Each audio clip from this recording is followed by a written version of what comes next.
하나님은 거짓말장이가 아닙니다.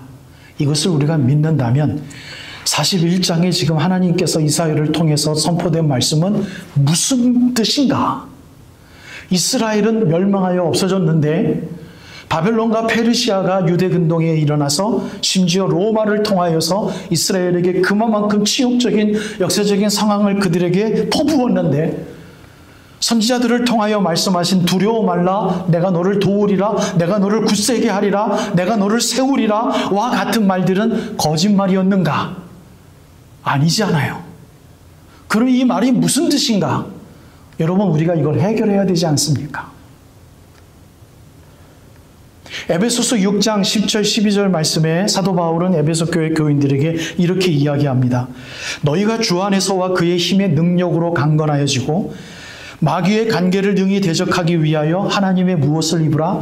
단어 기억하십니까? 전신 갑주를 입으라. 3장 전에서는 사도 바울이 이렇게 이야기합니다.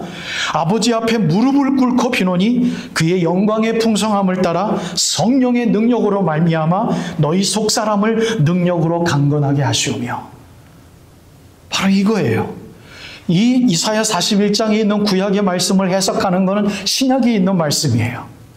하나님께서 붙들어 주리라, 내가 너를 도우리라, 내가 너를 굳세게 하리라 라는 말은 나를 향한 너희들의 믿음이 변치 않기를 바란다라는 거예요. 나라가 멸망하는 것을 내가 도와줘서 이스라엘 나라를 다시 세우리라라고 약속한 것이 아니라 나를 향한 너희들의 믿음이 배반치 않기를 바란다라는 것을 이야기하는 거예요. 심지어 히브리서 기자는 12장에 이렇게 솔직한 말로 이야기를 하는 걸 우리는 잘 알고 있습니다. 피곤한 손과 연약한 무릎을 일으켜 세우고 13절에 너희 발을 위하여 곧은 길을 만들어 저는 다리로 하여금 어그러지지 않고 고침을 받게 하라. 무슨 뜻입니까? 우리가 뭔가 관절염이 생기고 칼슘이 부족해서 뼈가 막 상해가지고 걷지도 못하는 사람들에게 이야기하는 말씀이 아니라는 거 우리가 잘 알고 있어요. 그렇죠? 손과 연약한 무릎을 이렇게 세우라는 것은 영적인 손과 영적인 무릎을 이렇게 세우라는 것이고 그 일에 관한 한 내가 너를 도와주리라라고 이야기를 하는 겁니다. 여러분, 이렇게 역사적인 상황과 앞뒤가 맞지 않는 것 같은, 마치 거짓말 장이가 이야기하는 것 같은 성경 말씀이 구약에 있는 말씀에는 도배를 하고 있어요. 그런데도 우리는 그 말씀을 읽고 하나도 궁금해하지 아니하고 도전받지 않는다면, 여러분, 설교 초장에 여러분들에게 말씀드렸던 것처럼 우리들에게 심각한 문제가 있어요. 여러분, 힘드시잖아요. 우리 하루하루 힘들잖아요. 그 힘듦에는 분명히 두 가지가 있어요. 첫째는 우리들의 병약함이고 우리들의 인간의 한계이고 우리들의 정치적인 한계이고 사회적인 한계입니다. 역사적인 상황 속에서 우리는 힘듭니다. 돈을 버는 것도 힘들고요. 건강을 지키기 위해서 애쓰는 것도 힘이 들어요. 마지막 붙잡고 있는 일터에서도 고민이 너무 많고요. 하루하루가 어떨 때는 힘이 들어요. 정말 힘이 들어요. 힘이 들어요. 주님 붙들어 주시옵소서. 붙들어 주시옵소서. 그 기도밖에는 못해요. 아마 이사야 선지자의 마음도 그런 게 아니었을까. 영적인 눈으로 떠면서 기도할 때는 분명히 하나님께서 가르쳐 주시잖아요. 다른 선지자를 통해서도 너희들 멸망해. 너희들 내가 나라 구해주지 않을 거야. 노골적으로 하나님께서 계시해 주시잖아요. 그러나 수많은 이스라엘 백성들은 그걸 지금 바라고 있거든요. 아수르를 멸망하게 하시고 우리들이 바벨론을 이기게 하여 주시옵소서. 그러니 이 선지자가 하나님의 그 명령을 듣고 하나님의 예언의 말씀을 듣고 그 말씀을 잘못 전하다가는 죽을 것 같아요. 뭐라고 임마 하면서 돌로 쳐 죽일 것 같아요. 거짓 선지자들이 우리가 하나님을 우리 버리실까? 우리 안 버리셔. 우리 멸망하지 않아. 아, 저 선지자의 말이 맞아. 넌 이따물어라고 막 데모도 하고. 그런 상황 속에서 이사야 선지자, 엘리야 선지자, 예레미야 선지자, 소선지자들 대부분의 사람들이 핍박을 무릅쓰고 죽음을 무릅쓰고 우리는 멸망합니다. 하나님이 우리를 버리시지 않으실 겁니다. 그게 말이 되니? 라고 하는 상황 속에 있는 그를 우리는 지금 대해요. 사랑하는 여러분, 우리 힘이 들어요. 우리들의 가정과 교회 현실들과 우리들이 원하는 모든 것들을 볼 때 여러분 힘들어서 하나님 앞에 기도할 수밖에 없는 그 연약함이 있어요. 그런데 여러분 이 연약함은 어느 누구에게나 다 있지만 두 번째의 연약함, 힘듦이 우리들에게 하나님 앞에서 눈물을 흘리며 기도하는 그 기도가 여러분들과 저에게 있기를 간절히 소원합니다. 그 가운데 소망을 갖고 기도하는 건 더 힘이 들어요. 대부분의 분들이 현실에 부딪히면 기도 포기합니다. 감격이 없어집니다. 그냥 같이 함께 할 뿐이지요. 예배 터서에서 옆에 있을 뿐이지요. 하나님께서 주시는 힘으로 남들에게 증거할 수 있는 간증의 힘이 줄어들 수밖에 없어요. 근데 저는 여러분들에게 이 두 번째의 힘듦을 같이 붙들자고 하나님 말씀을 전해드리는 겁니다. 뭐예요? 힘든 이스라엘 백성으로 자리를 떠나서 거기에 있지 말고 이사야처럼 생전의 모든 단말씀만 다 본 그 이후에 눈물을 흘리며 51편을 써내려가고 시편 139편을 써내려갔을 법한 다윗의 심정으로 우리 하나님 아버지 힘들지 않게 하여 주시어서 우리 하나님 우리가 열심히 힘쓰고 열심히 주님 앞에 노력하겠습니다. 하나님 아버지 우리들의 믿음만큼은 하나님 아버지 병들지 않게 하여 주시고 하나님에게 향한 아름다운 영원한 나라의 소망만큼은 하나님 아버지 이 붙들매의 자리에서 내려오지 않게 하여 주시어서 힘들 수밖에 없는 현재의 삶이지만 예수 그리스도의 이름으로 영원한 나라의 소망을 품고 기도하게 하여 주시옵소서. 이거 포기하지 말자고요. 이거 포기하지 말자고요. 그러면 하나님께서 사도 바울의 설교처럼 우리들의 속사람을 강건케 하여 주셔서 하나님의 뜻을 우리를 통하여 비밀스럽게 분명하게 이루어 주실 줄로 믿어요. 그건 정말 비밀스러운 것입니다. 우리가 잘 알 수는 없는 것이지만 하나님 우리 이것을 이룰 수 있도록 인도해 주시옵소서. 설교의 마지막을 이렇게 내리고 싶습니다. 여러분 우리를 굳세게 해 주십니다. 우리를 굳세게 해주셔요. 우리가 굳세게 하면 그거 기도 응답 받으면 우리는 굳세 있잖아요. 연약한 거 아니에요. 굳세 있어서 뭔가는 할 수 있는 자리에 있습니다. 뭔가는 할 수 있는 비기닝 포인트는 있을 수 있어요.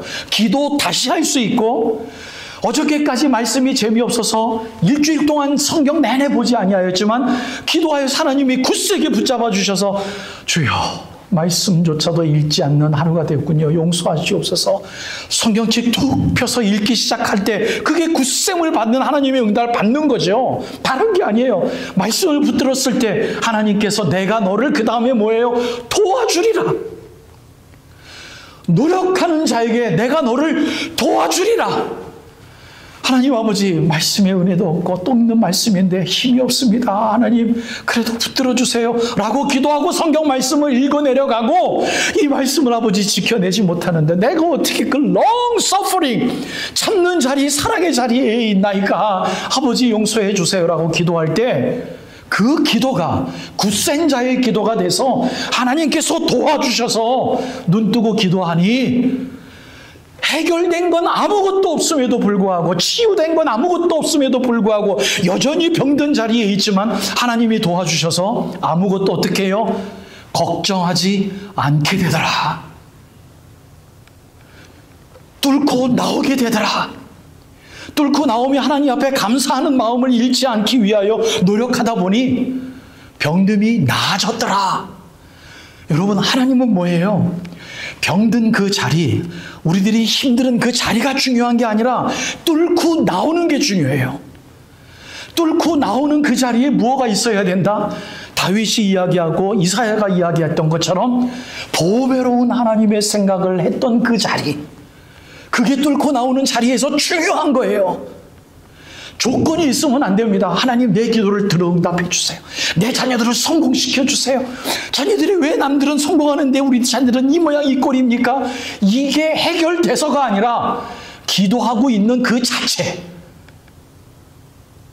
시간이 지나가 보니 하나님께서 좋은 자리 주실 것이고 하나님께서 낫게 하셨을 텐데 하나님 아버지 그때 내가 왜 하나님 앞에 감사하지 못했나요? 이러지 말자라는 거죠.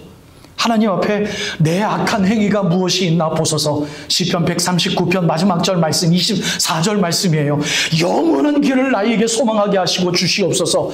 내 악한 것이 무엇이 있나 보소서. 그 자리가 무엇이었습니까? 보배로운 생각을 생각했던 그 자리입니다.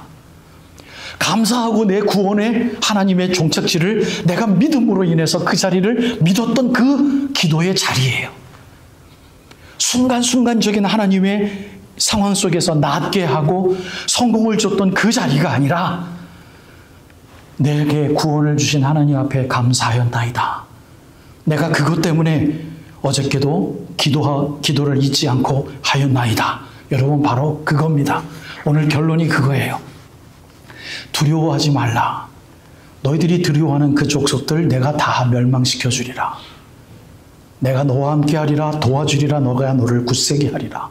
근데 하나님은 그 메시지를 듣고 있었던 이스라엘 백성들을 도망가게 하시고 멸망하게 하시고 피비린내 나는 사람이 사람을 구워먹는 역사적 현상을 여러분들 그대로 허락하셨습니다. 사랑하는 여러분, 우리를 사랑하시는 하나님께서는 말씀으로 천지를 창조하신 우리가 도저히 생각할 수조차 없는 전지전능하심으로 처음부터 끝까지 신실하심의 사랑의 깊이로 우리를 붙들고 계십니다. 여러분, 힘들 수 있어요. 감사함으로 뚫고 나오십시다. 아멘. 이거 부탁드리는 겁니다. 여러분, 우리 옆자리가 계속 비일 수 있어요. 그러나 우리들의 찬양의 감격만큼은 잃지 마십시다. 여러분, 그걸 부탁드리는 겁니다. 여러분, 우리들의 미래의 자리가 자녀들에게 하나님께서 형통함의 자리로 인도하시지 않을 수도 있어요. 우리들의 자녀들의 구원을 기도하는 자리만큼은 잊지 마십시다. 그거 부탁드리는 거예요. 하나님께서 하십니다. 우리가 하나님의 자리를 이렇게 저렇게 도배하면서 우리가 그 마지막 자리를 우리의 모습으로 그려내지 말자고요. 그 마지막 모습은 구원입니다. 여러분, 그것을 믿고 예수님께서 마지막까지 순종하시고 죽으신 것처럼 우리가 죽으며 산다면 마지막 날에 우리가 죽은 다음에 예수님 모시면 영원한 나라로 데려가시기 위하여 부활시키실 것이고, 말씀으로 우리를 심판하실 때 우리는 눈물을 흘리며 자신 없어 할 때 내가 택한 사람은 너니라 라고 우리들의 눈물을 닦아주실 때가 있을 거란 말입니다. 감격의 자리, 하나님의 생각 때문에 기뻐하는 자리, 여전히 힘들지만 그 자리에 있기 위해서 기도할 때 여러분, 우리는 염려하지 않을 수 있고, 우리는 도움을 주시는 하나님의 도우심의 역사가 천지를 창조하신 전지전능하심의 능력이 나에게 있구나 붙들게 되더라라는 그 간증이 여러분들 우리들의 옆 사람에게 전달되어질 수 있도록 말 조심하시고요, 행동 거지 조심하시고요, 예수님처럼 살 수 있는 성령 하나님의 전신갑주를 위하여 제발 좀 간절하게 하루하루를 살아드릴 수 있기를 주님의 이름으로 축복드립니다.